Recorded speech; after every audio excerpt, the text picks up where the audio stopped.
Muay Thai sportini tanlashimga sabab chunki Muay Thai sporti odamga kuch beradi, chidamlilik beradi va duh beradi. O'shaning uchun Muay Thai sportini tanlaganman. Muay Thai sporti haqiqiy erkakcha sport sanaladi. Bunda qizlar ham mashg'ulot olib boradi-yu, lekin xarakteri, qilayotgan amallari hammasi murskoy bo'ladi.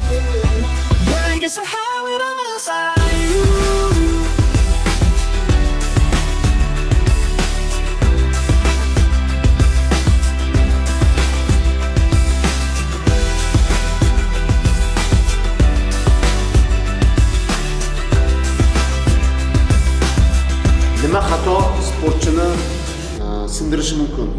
Sportchi bir narsadan hech qachon to'xtamasligi kerak. Qachon sportchi to'xtaydi? Qachonki u taslim bo'lsa.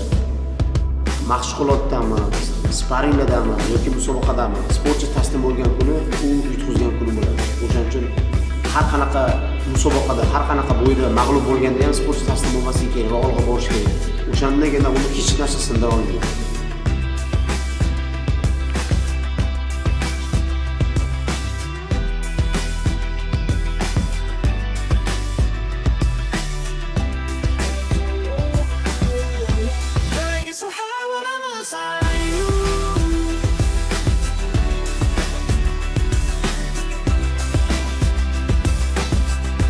Jarohatni har qanaqasini sportchi olishi mumkin, lekin hamma jarohat tuzaladi. Eng yomon jarohat bu psixologik jarohat bo'ladi. Bu jarohat bilan faqat murabbiy shug'ullanadi. Murabbiy psixologik yaxshi nastroy beradigan bo'lsa bola yana sportga qaytadi. Hech qachon sportchi aytganimdek taslim bo'lish kerak emas va psixologik sinish kerak emas. Lekin sportda g'olib va mag'lubiyat ham bo'ladi. Bu narsa bu oddiy holat. Lekin insonlar har doim odamlar yutqizganini emas, yutganini eslab qoladi. Mana shu narsani eslab qolish kerak sportchi.